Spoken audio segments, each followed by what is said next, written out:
Hello everyone. तो EMS space से दो कंपनीज पे आज हम डिस्कशन करेंगे, Kaynes technology and Syrma SGS technology. Kaynes से स्टार्ट करेंगे।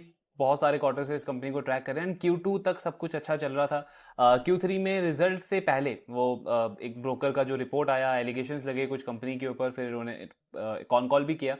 मैनेजमेंट ने वहाँ पे सारी चीज़ें क्लियर करी एंड उस टाइम पे भी अगर आप देखोगे तो चीज़ें इतनी ख़राब नहीं थी, क्योंकि ठीक है, इनका कहना था कि कुछ अकाउंटिंग में चीज़ें हमसे मिस हो गई, वो हमने रिपोर्ट नहीं किया। बट आप बिजनेस के पॉइंट से देखोगे तो सारी चीज़ें ठीक लग रही थी।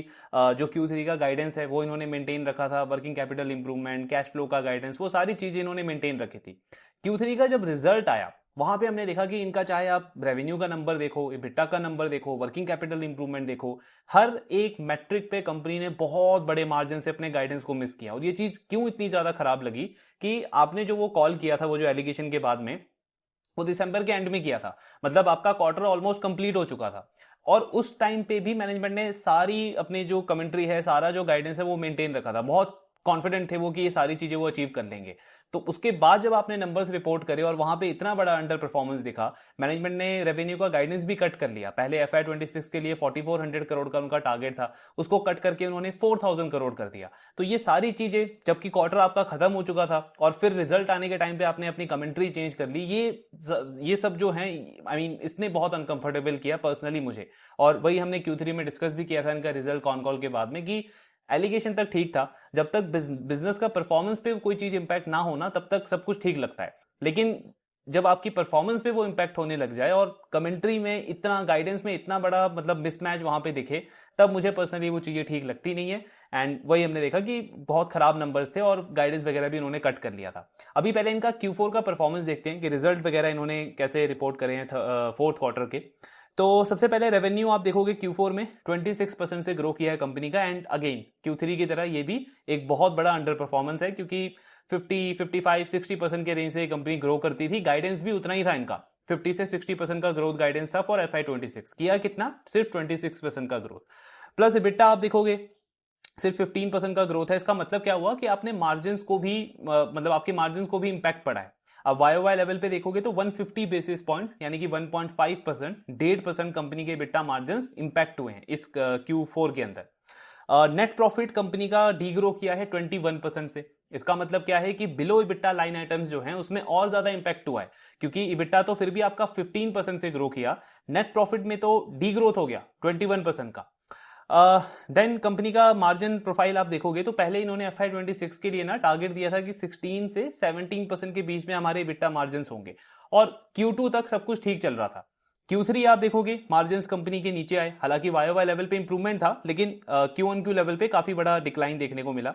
सेम आप देखोगे Q4 में भी लास्ट ईयर के कंपैरिजन में 150 बेसिस पॉइंट, यानी मार्जिन वापस से आपके इंपैक्ट हुए फोर्थ क्वार्टर के अंदर भी। देन वर्टिकल वाइज अगर हम देखें तो रेवेन्यू मिक्स कंपनी का ऑलमोस्ट सेम है। इंडस्ट्रियल सेगमेंट, जिसमें आपका वो ईवी और स्मार्ट मीटर, ये दोनों चीजें आते हैं, इसका 55% रेवेन्यू इससे आता है। ऑटोमोटिव 25% आता है। फिर आपका जो एरोस्पेस है उसका रेवेन्यू मिक्स डबल हुआ है 1 से 2%, और बाकी रेलवे IT का ऑलमोस्ट सेम रेवेन्यू मिक्स है जो लास्ट ईयर था। सेगमेंट वाइज आप देखोगे तो एक अच्छा चेंज यहां पे देखने को मिला है। ODM से कंपनी को लास्ट ईयर 18% आता था, अब इससे 28% आता है। ये हाई मार्जिन बिजनेस है। ODM यानी कि OEM हो गया एक तरीके का, कॉन्ट्रैक्ट मैन्युफैक्चरिंग, डिजाइन वगैरह सब कुछ मेरे को मेरे क्लाइंट ने दिया है, मैं बस उसका मैन्युफैक्चरिंग टेस्टिंग करके अपने क्लाइंट को दे रहा हूं। ODM का मतलब क्या हो गया? डिजाइन से लेकर के उसका इंजीनियरिंग, मैन्युफैक्चरिंग, टेस्टिंग, सैंपल वगैरह करना, सब कुछ मैं कर रहा हूं, तो वहां पे मेरे मार्जिन अच्छे होते हैं। तो इसका रेवेन्यू मिक्स 18% से 28% गया है, यानी कि ज्यादा जो सेल्स हो रहा है मेरा वो हाई प्रॉफिट मार्जिन वाले बिजनेस में हो रहा है। तो ये बिजनेस के लिए अच्छा है, इसीलिए हमने Q2 Q3 तक देखा इनके मार्जिन कंसिस्टेंटली इंप्रूव हो रहे थे। फिर वर्किंग कैपिटल, जिसको लेकर के मेन इनका वो चैलेंज बना हुआ है, तो आप देखोगे YOY लेवल पे तो नेट वर्किंग कैपिटल डे इनका 38 डेज इंक्रीज हुआ है। Inventory days, receivable days, payable days, इस सब में हमको मतलब एक तरीके का इंक्रीज देखने को मिला है लास्ट ईयर के कंपैरिजन में। बट अगर आप इसको लास्ट क्वार्टर से कंपेयर करोगे ना, या 9 मंथ्स में जो कंपनी के नंबर से उससे कंपेयर करोगे, तो आपको इंप्रूवमेंट दिखेगा। वर्किंग कैपिटल डे इनका लगभग 14 डेज से इंप्रूव हुआ है, लास्ट क्वार्टर में इनका 139 था। इन्वेंट्री डेज भी इंप्रूव हुआ है, रिसीवेबल डेज भी इनका 139 था लास्ट क्वार्टर तक, अब वो 134 हो गया है। तो कहने का मतलब क्या है, Q on Q अगर मैं देखता हूं तो मुझे एक इंप्रूवमेंट का ट्रेंड दिखता है। और मोस्टली हम बात भी यही करते हैं कि बिजनेस में हमको क्यू ऑन क्यू जब हम नंबर्स कंपेयर करते हैं ना, चाहे रेवेन्यू के नंबर्स हो, मार्जिन के नंबर्स हो, या आपके ये वर्किंग कैपिटल वगैरह के नंबर्स हो, तो आपको वो एक ट्रेंड बताता है कि बिजनेस में करंट ट्रेंड क्या चल रहा है। लास्ट ईयर का मतलब तो हो गया सीधे कि हम 12 महीने में चीजें काफी चेंज हो जाती है कई बार। क्यू ऑन क्यू आपको अभी क्या ट्रेंड चल रहा है वो बताता है। लेकिन इनके साथ में हमको एक और चीज समझना है। अगर मैं क्यू ऑन क्यू देखूंगा तो मुझे तो लगेगा इंप्रूवमेंट है, अच्छा है, बट मेरे को साथ में ये भी देखना है कि मैनेजमेंट की कमेंट्री क्या थी। अब मैनेजमेंट ने इनका नेटवर्किंग कैपिटल का गाइडेंस दिया था फुल ईयर का 85 से 90 डेज का, कि FY26 के एंड तक हमारा वर्किंग कैपिटल डे उतना ही हो जाएगा ऑलमोस्ट जितना FY25 में था। किया कितना? 125 डेज। तो मेरे को ऐसे में क्यू ऑन क्यू कंपेयर करूंगा तो मुझे लगेगा इंप्रूवमेंट हुआ है, बट मुझे मैनेजमेंट की कमेंट्री के साथ में कंपेयर करना है, तो वहां पे बहुत बड़ा अंडर परफॉर्मेंस है। सेम आप देख लो, रिसीवेबल डेज का इन्होंने बोला था इनवॉइसिंग करेंगे, हमारा कुछ फाइनेंशियल इंस्टीट्यूशंस के साथ में डिस्कशन हो गया है, वहां पे वो हमको कैश हमारे बिजनेस में आना स्टार्ट हो जाएगा, बट वो सारी चीजों पे इन्होंने अंडर परफॉर्म किया है। और ये खराब क्यों लगता है इसमें भी, क्योंकि अगेन जैसा वो Q3 में हुआ था, Q4 में भी ना, मार्च में जब ये आपका वॉर वगैरह स्टार्ट हो चुका था, तब इनकी मैनेजमेंट ने कुछ इंटरव्यूज वगैरह दिए थे टीवी पे, जहां पे इन्होंने ये बताया कि मार्जिन वगैरह पे थोड़ा सा प्रेशर हो सकता है शॉर्ट टर्म में, क्योंकि आपका वो सप्लाई चेन का प्रॉब्लम हो सकता है वॉर की वजह से। और नेट वर्किंग कैपिटल डेज हमारा जो पहले गाइडेंस था ना 85 से 90 डेज का, वो हम अचीव नहीं कर पाएंगे। उसका इन्होंने रीजन भी दिया था कि वो जो एलिगेशन लगे हैं इनके मैनेजमेंट के बिजनेस के ऊपर, उसके बाद कुछ बैंक्स और फाइनेंशियल इंस्टीट्यूशंस ने ना इनका वो इनवॉइसिंग लेना वो मतलब एक तरीके से उसको मना कर दिया, क्योंकि उनको डाउट है, उनको रिस्क ज्यादा लगा कि इतना लंबा पेमेंट इनका स्टक है उन कंपनीज के साथ में, कस्टमर्स के साथ में, तो क्या वो पैसा आएगा एक्चुअली में, नहीं आएगा, या फिर जो कमिटेड टाइमलाइन है उस टाइमलाइन में आएगा और ज्यादा डिले होगा, तो उनको ज्यादा रिस्क लगा, तो उन्होंने मना कर दिया। कुछ जो फाइनेंशियल इंस्टीट्यूशंस हैं जो रेडी हुए उसके लिए, उन्होंने इंटरेस्ट इनको काफी ज्यादा चार्ज किया। तो मैनेजमेंट का बोलना था कि नेट वर्किंग कैपिटल डे हमारा 85-90 डेज तक नहीं जाएगा, बट इसको हम 100 डेज तक ले आएंगे। तो अगर आप एक तरीके से रिवाइज गाइडेंस से भी कंपेयर करो तो भी मैनेजमेंट ने 25 से 30% अंडर परफॉर्म किया है उसको भी। और अगेन यहां पे भी एक और खराब चीज है कि उस इंटरव्यू में भी, मतलब उस टाइम पे भी आप मैनेजमेंट को कहीं पे भी कमेंट्री सुनोगे तो उन्होंने रेवेन्यू का गाइडेंस मेंटेन रखा था कि 4000 करोड़ जो हमारा टारगेट है उसको हम अचीव कर लेंगे, और इबिटा वगैरह वो सब पे वो बहुत कॉन्फिडेंट थे। और उसके बाद आपने इस तरीके के नंबर्स रिपोर्ट करे हैं। तो अगर आप इनका गाइडेंस देखोगे पूरे साल का, जो पहले 4400 करोड़ था, और जो इन्होंने एक्चुअली में रिपोर्ट करा है फुल ईयर FY26 में, ऑलमोस्ट 19-20% से इन्होंने अपने ओरिजिनल गाइडेंस को मिस किया है। और अगर हम रिवाइज गाइडेंस की बात करें तो उसको लगभग 9-10% से इन्होंने मिस किया है। तो ये सारी चीजें खराब लगती है। इनफैक्ट अगर आप इनका कॉन कॉल सुनोगे ना, तो बहुत रेयर ऐसा होता है कि आप एनालिस्ट लोगों को सुनोगे इतनी हार्ड लैंग्वेज वो यूज करते हैं मैनेजमेंट के साथ में, और पूरे कॉल में मैनेजमेंट बस सॉरी फील कर रहा है, चीजें एक्सप्लेन कर रहे हैं, वो एक्सक्यूज दे रहे हैं, जो उनको देना भी पड़ेगा जिस तरीके की उनकी परफॉर्मेंस है। तो बहुत ही खराब माहौल है अभी बिजनेस का। एंड उनका भी पॉइंट ठीक है, बिकॉज उनका कहना है कि आप 75-80 डेज आपके क्वार्टर का ऑलरेडी जा चुका था, एंड उसके बाद भी आपने टीवी इंटरव्यूज वगैरह पे उस टाइम पे अपना गाइडेंस मेंटेन रखा, और अब आपने आके इतना बड़ा अंडर परफॉर्मेंस दिया है और आप मतलब एक्सप्लेनेशन दे रहे हो कि ये हो गया वो हो गया। तो वो सारी चीजें, मतलब अभी ऐसा है कि एक तरीके से इनकी जो भी क्रेडिबिलिटी थी मैनेजमेंट की बिजनेस की, वो भी जा चुकी है। मतलब ज्यादा ट्रस्ट है नहीं इस बिजनेस के ऊपर, इनके वर्ड्स के ऊपर, कि ये आगे का क्या कमिटमेंट, क्या कमेंट्री वगैरह दे रहे हैं। तो वो परफॉर्मेंस रहा है। कैश फ्लो की भी बात कर लेते हैं। नेगेटिव ही ऑब्वियसली, फर्स्ट हाफ में आई थिंक 217 करोड़ के आसपास का कैश फ्लो था इनका माइनस में, अभी ये 600 करोड़ माइनस में है। अब इसमें एक और आप चीज समझो, इनका जो स्टैंड अलोन बिजनेस है, जो ईएमएस वाला बिजनेस है इनका खुद का, उसका कैश फ्लो पॉजिटिव है। वो तो आई थिंक वाई 250 करोड़ के आसपास का कैश उसमें कंपनी ने बनाया है। उसका कैश फ्लो कन्वर्जन अच्छा है, वर्किंग कैपिटल भी उसका बहुत अच्छा है, 60-64 डेज के आसपास है। बट और वो इनके टोटल रेवेन्यू में 65% कंट्रीब्यूट करता है। तो कहने का मतलब क्या है कि जिस बिजनेस से मेरे को 65% रेवेन्यू आता है उसका कैश फ्लो अच्छा है, वर्किंग कैपिटल बढ़िया चल रहा है, सब कुछ बढ़िया है। जो मेरा बाकी का 35% है, यानी 1/3 जो मेरा बिजनेस है, जिसमें इन्होंने वो जो कनाडा की कंपनी है ऑगस्ट इलेक्ट्रॉनिक, उसको एक्वायर किया, और सबसे बड़ा जो स्मार्ट मीटरिंग की कंपनी है स्क्रैम को, उसका नाम चेंज करके आई थिंक इन्होंने ग्रिड क्रेस्ट टेक्नोलॉजी कुछ करके कर दिया है। उन सब्सिडरीज से जिनसे मेरे को सिर्फ 35% रेवेन्यू आता है, उन्होंने मेरे कंसोलिडेटेड कैश फ्लो को इतना ज्यादा इंपैक्ट किया है कि वो -600 करोड़ है।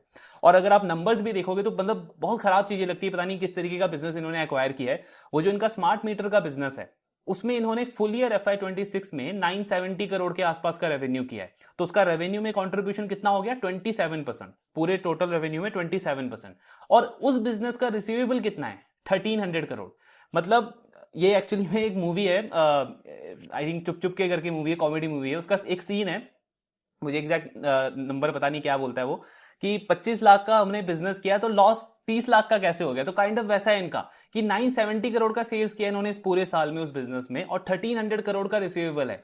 यानी 15 महीने 18 महीने कितना टाइम हो गया उस बिजनेस से पैसा आया नहीं है। और कॉन कॉल में इन्होंने यही बोला कि ये बिजनेस हमारे लिए नया है, हमें मैन्युफैक्चरिंग का एक्सपीरियंस है, इलेक्ट्रॉनिक मैन्युफैक्चरिंग में हमको अच्छा एक्सपीरियंस है, हमारी एक्सपर्टीज है, बट मीटर इंस्टॉलेशन करना, उसका मेंटेनेंस देखना और जो रिलेटेड पार्टीज है उनसे कलेक्शन करना, ये सारी चीजें हमारी एक्सपर्टीज नहीं है। तो अगर एक्सपर्टीज नहीं है तो वो एक्विजिशन क्यों किया, अननेसेसरी उस बिजनेस को क्यों ऐड किया, जब आपका जो खुद का बिजनेस है वो सही डायरेक्शन में जा रहा था।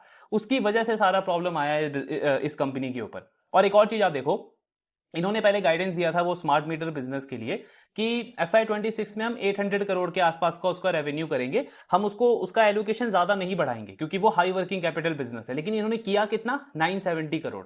इसका मतलब क्या है कि अगर ये एक्स्ट्रा 170-180 करोड़ रेवेन्यू ये स्मार्ट मीटर वाले बिजनेस से नहीं करते तो जो इनका कोर EMS बिजनेस है उसका तो रेवेन्यू मतलब और ज्यादा नीचे गिर जाता। मतलब जो इन्होंने 26-27% का ग्रोथ दिखाया है उसमें और ज्यादा हमको डी ग्रोथ देखने को मिलता अगर ये स्मार्ट मीटर वाले बिजनेस के अंदर एंटर नहीं करते। इसका मतलब क्या हुआ कि जो सेल्स की क्वालिटी है वो और ज्यादा खराब हुई है कंपनी के लिए। ये समझना जरूरी है क्योंकि हम ज्यादातर फोकस क्या करते हैं कि एब्सोल्यूट नंबर क्या है, एब्सोल्यूट ग्रोथ क्या है, 50% है, 60% है, बहुत अच्छा। लेकिन हमको ये भी देखना है कि उसकी क्वालिटी क्या है।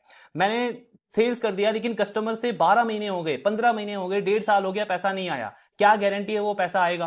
कल को मेरे को P&L पे एक बहुत बड़ा हिट लेना पड़ सकता है। उस तरीके का अभी इनका बिजनेस का सिचुएशन है। मतलब सेल्स की क्वालिटी एक्चुअली कंपनी की और ज्यादा खराब हुई है। अब FY27 के लिए इन्होंने कोई गाइडेंस भी नहीं दिया है। मैनेजमेंट का कहना है कि हम नहीं चाहते कि फिर से हम मतलब कोई स्पेसिफिक नंबर दें, एग्जैक्ट नंबर दें, उस पर अंडर परफॉर्म करें और वापस से एक मार्केट में हमारा ट्रस्ट जो है वो वापस से जाए। और एनालिस्ट लोगों ने इस चीज के ऊपर भी बहुत ज्यादा क्रिटिसाइज किया इनको कि जब आप बोल रहे हो आपका बेसिकली बिजनेस क्या है, कस्टमर ड्रिवन बिजनेस है, आप कह रहे हो डिमांड अच्छी है, आप कह रहे हो ऑर्डर बुक आपके, और ऑर्डर बुक में भी एक और चीज देखो, जनरली हम देखते थे इनका हर एक क्वार्टर में जो YoY ऑर्डर बुक की ग्रोथ है ना वो 50 से 60% का रहता था। और ये ऑर्डर बुक वाली कंपनीज में इनका ऑर्डर बुक जिस रेट से ग्रो करता है ना उसके आसपास से ही इनका रेवेन्यू भी ग्रो करता है। तो पहले के क्वार्टर्स में आपको दिखेगा रेवेन्यू भी 50-60% से ग्रो करता था। इस क्वार्टर में ऑर्डर बुक की ग्रोथ है 27%। Q on Q order book का ग्रोथ देखोगे तो 3-4% है। यानी उस फ्रेश ऑर्डर्स कंपनी ने खुद से लेना काफी कम कर दिया है, फिर ऑर्डर मिलना कम हो गया है। तो क्यों हो गया ऐसा? क्योंकि आपका कैश का प्रॉब्लम है ना, वर्किंग कैपिटल का प्रॉब्लम है। अब ऐसी मार्केट में जाके आप QIP तो कर नहीं सकते, ट्रस्ट भी जा चुका है आपका, आपको डेट लेना पड़ेगा, ज्यादा लेवरेज बढ़ाना पड़ेगा अपना। तो वो सारी चीजों पे अब आपको इंपैक्ट कहां पे दिख रहा है? ग्रोथ पे। इसीलिए हम बार बार डिस्कस करते हैं कि एक मैट्रिक हमें नहीं देखना है कि बिजनेस आज किस रेट से ग्रो करना है। मेन हमको ये देखना है कि उसकी प्रिडिक्टेबिलिटी क्या है, सस्टेनेबिलिटी क्या है, वो ग्रोथ कितना सस्टेन कर सकता है। और अभी मैनेजमेंट ने इस कॉन कॉल में क्या बोला कि हमारा टारगेट ये है FY27 में कि इंडस्ट्री का जो ग्रोथ रेट है उसको लगभग डबल रेट से हम ग्रो करेंगे। तो इंडस्ट्री आपका ये 16, 18, 20% से ग्रो कर रहा है, तो मतलब कंपनी क्या कह रही है, हम 30 से 35% के रेट से ग्रो करेंगे। और यही ग्रोथ रेट आप देखोगे जो बाकी EMS कंपनीज हैं, सिरमा वगैरह, उनका भी ग्रोथ रेट इसी रेंज में रहता है, 30 से 35%। तो ये कंपनी अननेसेसरी पहले जो 50-60% के रेट पे जो ग्रो कर रही थी और ये मेक श्योर नहीं किया कि वो ग्रोथ को हम कैसे सस्टेन रखेंगे, अल्टीमेटली आपको वापस से उसी ग्रोथ रेट पे आना पड़ा। लेकिन उसके बीच में आप पूरा ट्रस्ट लूज कर चुके हो मार्केट का। सेम आप देखोगे NBFC स्पेस में जो पूना वाला फिनकॉप है, वो भी मुझे इसीलिए अनकंफर्टेबल करता है क्योंकि आप बाकी NBFCs को देखो, सब ग्रो कर रही हैं 20, 25, 30, ठीक है, किसी का बहुत अच्छा चल रहा है तो 35-40% के रेंज में। वो हर एक क्वार्टर में 60-70% से ग्रो कर रहे हैं अपने AUM को, अपने लोन बुक को। ऑलरेडी हमने देखा है कि वो 24 में क्या हुआ था उनके साथ में, एकदम से इतना बड़ा उनको NPA लेना पड़ा और लॉस दिखाना पड़ा था उनको 1-2 क्वार्टर तक। ROA जो उनका 5% बनता था वो एक टाइम पे नेगेटिव में आ गया था। इस तरीके की चीजें हुई थी और वापस से आप देखोगे अभी भी वो उसी ट्रैक पे है। और उसका लॉजिक क्या है, मुझे वो लॉजिक समझ में नहीं आता। मतलब आप 50, 60, 70% से AUM करने का मतलब क्या है, जब बाकी इंडस्ट्री आपकी 25, 30, 35% से ग्रो कर रही है। आरओई तो आपके बिजनेस में बन ही नहीं रहा। कुछ टाइम पहले 10,000 करोड़ का QIP किया था उन्होंने, अभी वापस से आपका इक्विटी रेजिंग चल रहा है। तो आपके बिजनेस में आप शेयर होल्डर के लिए कोई वैल्यू नहीं क्रिएट कर रहे हो, आप बस एक क्या बोलते हैं उसको, आर्टिफिशियल तो नहीं लेकिन एक तरीके का बस एक्साइटमेंट क्रिएट कर रहे हो कि टॉप लाइन की ग्रोथ है मेरी, 50%, 60%, 70% की ग्रोथ है, लेकिन शेयर होल्डर के लिए कोई वैल्यू नहीं बन रहा आपके बिजनेस में। हर 3-4 क्वार्टर के बाद फंड रेज कर लो, आरओए कहां था पहले और कितना क्रैश हो चुका है। तो वो ये सारे बिजनेसेस में ये प्रॉब्लम है। कभी कभी हो सकता है ऐसा ऐसा पॉइंट आए कि स्टॉक एकदम से आपको रिटर्न दे दे, लेकिन बहुत ज्यादा वॉलेटाइल है, बहुत ज्यादा अनसर्टेनिटी है। तो ये प्रॉब्लम है इन बिजनेसेस के साथ में, वही हुआ है केन्स के साथ में भी। तो अभी खैर अगले अगले साल का इन्होंने कोई गाइडेंस वगैरह दिया नहीं है। मेन इनका टारगेट ये है कि ये जो ओडीएम है इसका रेवेन्यू मिक्स हम बढ़ाएंगे, 30% तक लेके जाएंगे। ये अच्छी चीज है, इससे आपका मार्जिन वगैरह और इंप्रूव हो सकता है आगे चल के। लेकिन एबिटा, रेवेन्यू, इस पे कोई एग्जैक्ट इन्होंने टारगेट दिया नहीं है फॉर FY27। बाकी इसके अलावा और क्या है, हाँ ओसैट का जो इनका फेज 1 है वो कमर्शियलाइज हो चुका है, एंड आई थिंक Q2 के एंड तक इन्होंने बोला है फेज 2 उसका आ जाएगा। नेक्स्ट 4-5 ईयर्स में ये बोल रहे हैं कि 2500 करोड़ का रेवेन्यू हम मानते हैं ये ओसैट बिजनेस जो है ये हमारे लिए जनरेट कर सकता है, सिर्फ ये अकेला बिजनेस। बाकी EMS स्मार्ट मीटरिंग अलग से है। पर वही है ना कि अभी जो आपकी कंडीशन है उसको मार्केट ट्रस्ट नहीं करेगा, आपके एग्जीक्यूशन चाहिए अगले कुछ क्वार्टर्स तक, कंसिस्टेंसी चाहिए, उसके बाद में हम वो सारी चीजों पे बात कर सकते हैं। तो ये है केन्स का, नेक्स्ट ईयर का कोई गाइडेंस नहीं है। और इन्होंने क्या बातें करी है, हाँ वर्किंग कैपिटल का इन्होंने जरूर बोला है कि स्मार्ट मीटर वाले बिजनेस में जो रिसीवेबल का प्रॉब्लम है, इसमें हम Q3 तक ट्राई करेंगे कि इसका 70 से 80% तक इसको हम इंप्रूव कर लें, और FY27 के एंड तक इसको हम मतलब ये कैश फ्लो जो है उसको हम पॉजिटिव लेकर के आ जाए कंसोलिडेटेड लेवल पे। अगले 2-3 क्वार्टर का टाइम लगेगा, तो देखते हैं आने वाले क्वार्टर्स कैसे रहते हैं। बट अगेन कोई अभी इंटरेस्ट बनता नहीं है, कंसिस्टेंसी चाहिए, एग्जीक्यूशन चाहिए सही डायरेक्शन में इनसे पहले, उसके बाद देखेंगे। क्योंकि आप वैल्यूएशन भी देखो ना, 60 का PE अभी है, EV बिट्टा अभी भी आपका 30+ है। तो ऐसा नहीं कि मेरे को स्टार्टिंग वैल्यूएशन कोई बहुत लुक्रेटिव मिल रहा हो तो मैं ये बेट जाके प्ले करूं, और ऑलरेडी बाकी प्लेयर्स हैं फोकस करने को। तो ये है आपका केन्स टेक्नोलॉजी। नेक्स्ट अब बात कर लेते हैं सिरमा SGS के ऊपर। इसको भी हमने लास्ट क्वार्टर में डिस्कस किया था, और पूरे EMS स्पेस के अंदर हमने देखा था कि एक अच्छा बेट लगता है सिरमा। क्यों? क्योंकि कंसिस्टेंसी है परफॉर्मेंस में, जो गाइडेंस इन्होंने दिया है उसको हर एक क्वार्टर में इन्होंने एग्जीक्यूट किया है, और आगे का डायरेक्शन अच्छा लग रहा था बिजनेस का। प्लस आप वैल्यूएशन वाइज भी देखोगे उस टाइम पे आई थिंक 700 के आसपास स्टॉक ट्रेड कर रहा था, डील अच्छी थी। अभी तो खैर मार्केट ने भी रिवॉर्ड किया है, 1000+ का हो गया स्टॉक प्राइस अगर आप देखोगे। खैर पहले इनका Q4 के नंबर्स देखते हैं। तो इनका रेवेन्यू अगर हम देखें YOY 57% की ग्रोथ है, काफी अच्छी ग्रोथ है कंपनी की। Q-on-Q भी आपको 16% का ग्रोथ दिखेगा। मार्जिन पे इनका भी प्रेशर है, ग्रॉस मार्जिन, EBITDA मार्जिन, थोड़ा बहुत प्रेशर इनका भी आ रहा है। YOY Q-on-Q आपको दिखेगा नीचे आया है।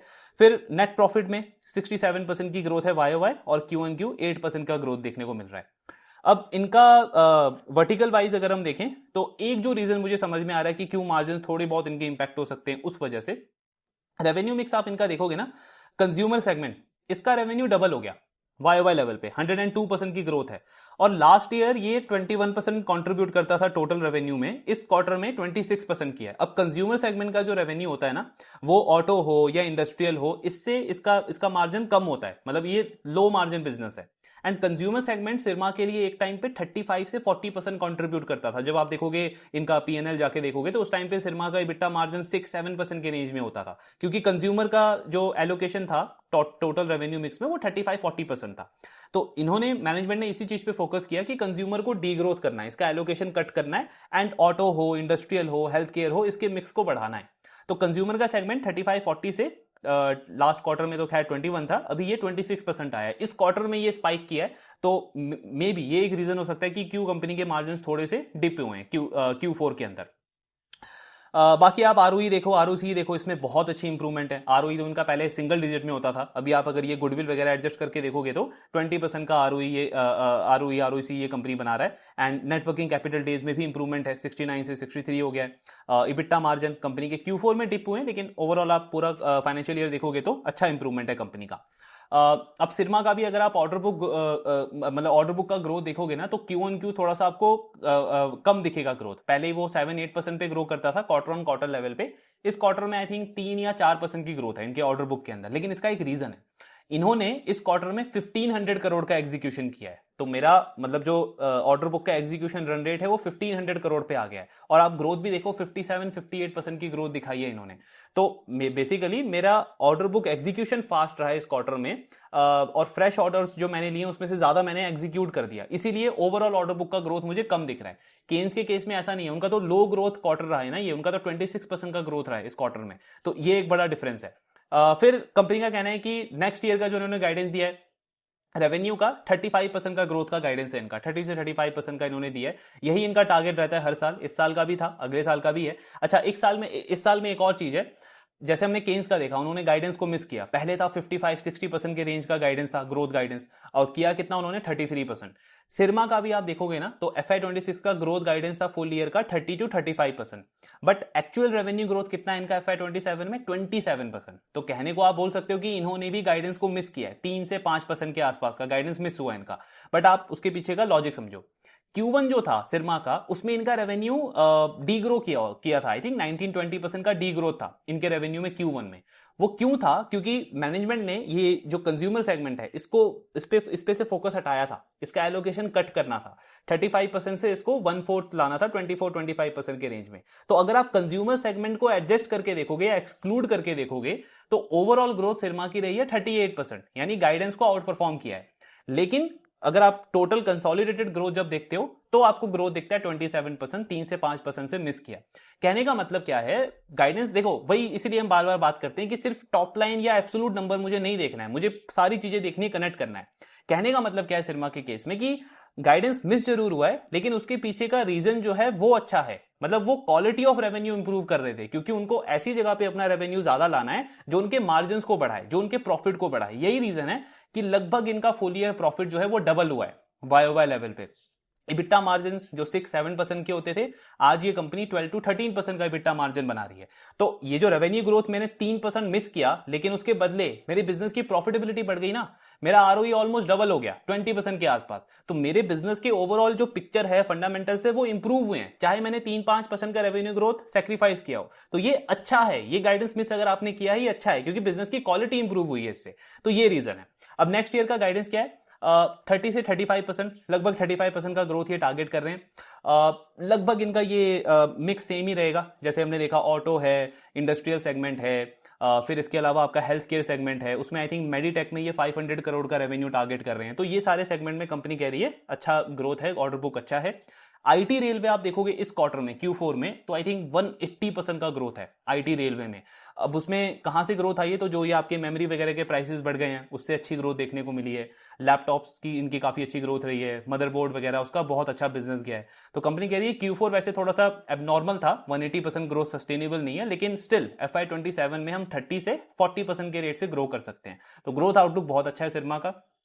फिर इबिट्टा की बात करते हैं।